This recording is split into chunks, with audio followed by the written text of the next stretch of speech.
红枫进入秋末初冬，叶由黄转红，色彩斑斓，赏心悦目。这是一盆由红枫合栽形成的多干盆景，今天做一个简单的修剪，上盆进行观赏。红枫的叶到这个季节自然转红，但不经修剪，观叶的品相不会很好。红枫叶的生长一般2至3个月为一个周期，进入9月要对红枫修整一次，并将叶剪掉，让它重新萌发。放在阳光充足的地方养护，施一次薄肥，进行控水管理。控水主要是控制枝条的芽间距，同时也使新叶变小。到11月底，随着气温降低，叶就由黄转红，整个叶形看上去比较完整健康。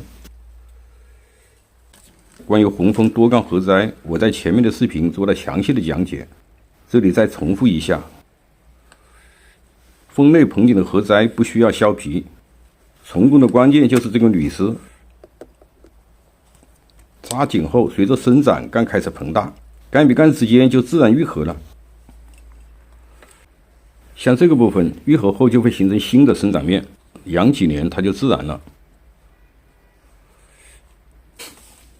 多干合栽一般采用单束，合栽时要注意束的大小配比、干的间距及外阳的角度。具体成型主要是凭个人的感觉。红枫与三角枫在造型上有所不同，红枫的枝干比较脆硬，不适合盘杂，以剪为主，尤其是它的节间比较生硬，需要较长的时间形成自然状。上盆前把这些枯枝或过长的枝剪掉。枫类盆景的顶端优势是比较明显的，尤其是红枫生长过快，它的干细长，形成过渡的时间比较长。对红枫顶端枝要经常修剪，要抑制它的生长。在枝干的修剪中，剪主留侧，去直留弯是红枫造型中最基本的方法。除了剪，辅以吊拉对干进行定位。像这种节间距过长的枝，在生长季节要及时把它剪掉。我的大部分盆景都是用这种美姿带进行培育，这种培育的方法透气好，生更快。把带取掉，进行上盆前期处理。先去掉土，把根露出来。红枫与其他枫类盆景一样，一盆有品相的红枫，根的成型占有很大的比重，主要是在于它形成的板根状。底部的根一定要剪干净，周边过长的根把它剪短剪齐。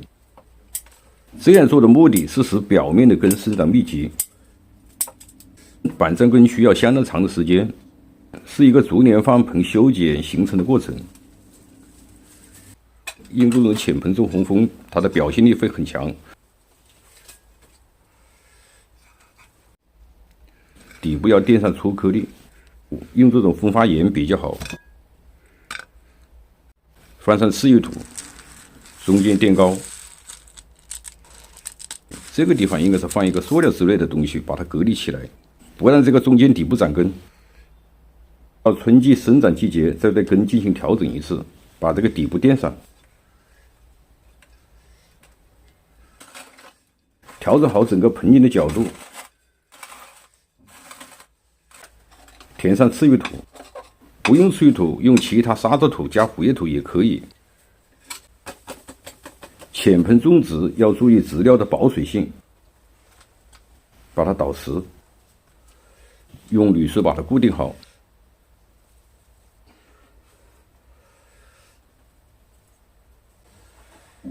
表面铺上青苔，这种青苔是事先培植好的，稍微压紧一下，与植料接触好。红枫的抗性不是很强，最容易得黑干病，这是造成大多数红枫枯干的主要原因。每年的春冬要刷一次石榴合剂，这样可以有效的预防黑干病的发生。